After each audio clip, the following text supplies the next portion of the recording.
Okay, so there's this speculation which may or may not be true because, as you can see, a bombshell revelation. Top White House officials disclosed that the U.S. is finalizing a staggering $700 billion cash offer to buy Greenland outright from Denmark, plus another 100,000 lump sum payments to each of its 57,000 residents. Now, I couldn't fact check this, so I'll take it with a grain of salt. But the reality is, like, I want it to happen. I genuinely want leftists to see what happens when the government just gives stacks of cash in people's lap. I want this to be of such historical significance that it's etched into everyone's mind as the Greenland effect. You know, like next time there's a pandemic, next time you have like some leftists talking about, oh, you know, Elon Musk can fix homelessness. Oh, if only we give more money to people. I want Greenland to be that example. And I'll tell you what would happen. Because from the perspective of the Americas, $100,000 for each resident of Greenland, that's a rounding error. But from Greenland's perspective, it's like a meteor strike. Okay, like imagine your grandma has $100,000, you have $100,000, your wife, your kids. That would mean that together you now have like $300,000. So from a microeconomy, everyone now is obscenely wealthy. Here's the thing: when people have money, people go and buy shit, but the shit isn't produced faster, right? So, like, if you have people with $100,000 just going into convenience stores and buying all the TVs and all the refrigerators, and they're buying all the cars, and they're buying all the goods that they can because now they have money, within a couple of weeks, the stores would be empty. And what you would have is, like, massive inflation. Like, the prices would rise because, like, if you're selling refrigerators, and, you know, normally, like, people would pay $1,000 for them, but now you have like everyone having 100,000 in their bank, and people really want to buy a refrigerator. If you put the price at 10,000, even if it's ridiculous, chances are you will find the guy that actually needs a refrigerator, and they will pay 10,000 for it. That's how inflation is born. But it's not only the funny thing, you know. On the bright side, like you'd have people paying off their mortgages and paying off their debts. On the other hand, a lot of people will think, well, what if I buy another house? What if I buy another apartment? Maybe I can rent it later. And so you're going to have an explosion in housing prices. Like overnight, the price of a house in Greenland is probably going to become 10 times as much if literally every single person has 100,000. The banks as well, right? Like in order to make a loan and create a new mortgage for a house, you usually make a down payment. But now everyone can afford to make that down payment because everyone has 100,000.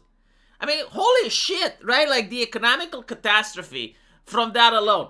The smartest people, if this actually happens, and I don't think it will, but if it actually happens, like the smartest people will just move. Like you just move. You leave Greenland. You have 100,000. Prices explode. You can sell your house in Greenland for double or triple the price if you're smart and you sell early. And then you take that money and you live in Eastern Europe. You live in another place where your money actually makes you wealthy. The dumb people, oh, they're going to stay.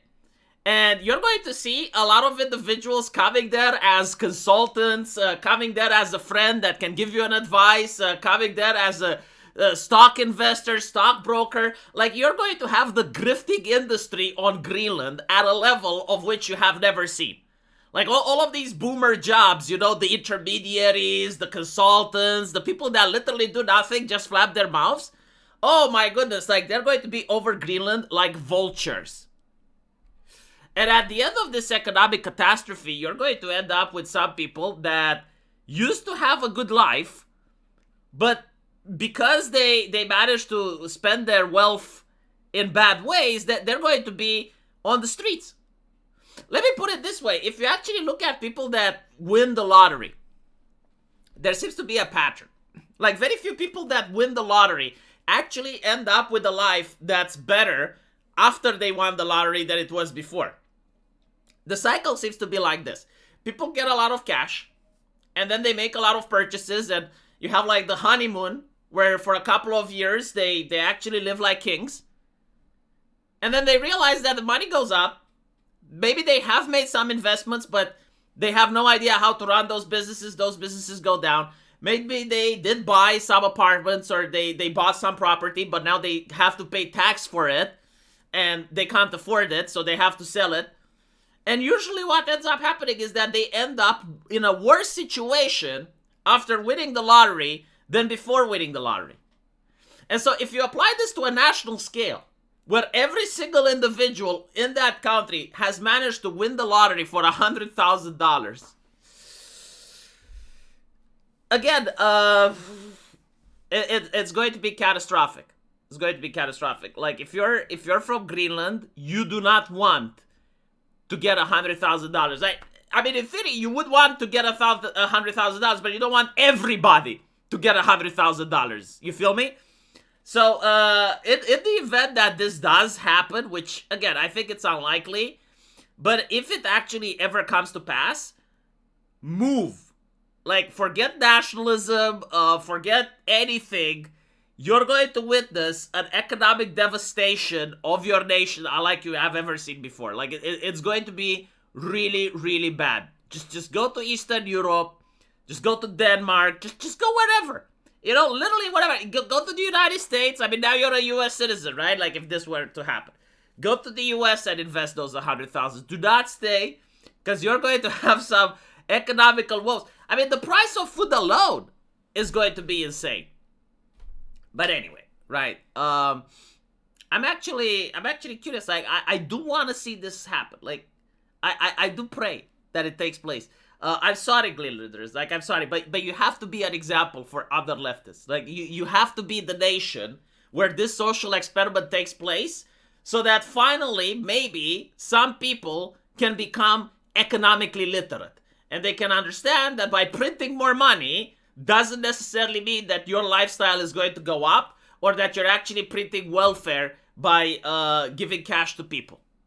And now that I'm thinking about it, I believe that it could actually cause issues for other nations, although not as great. Imagine if, let's say, 10,000 Greenlanders decide to emigrate to Poland. Usually what happens when people emigrate, they kind of go into the same city, they go into the same area. They would cause a level of gentrification. I mean, holy shit. Like, each one of them has more than 100,000, right? Because, like, they would sell what they have in Greenland. And so, yeah, like, they would have a lot of money to spare. There's also another problem that I just realized. Greenland doesn't use USD. They use the Danish kroner. You would have an influx of people wanting to change currency. Although, like, I genuinely think this is not such a big issue because we're talking about the USD. Like, if it was any other currency, the banks would freak out. Because it's like, what do we do with so much cash from this foreign currency? But if it's the US dollar, that's like the world reserve, so, like, that's fine. But it's still going to be a problem, albeit not as big. Anyway, let me know what you guys think. And as usual, I will see you in the comment section. Take care.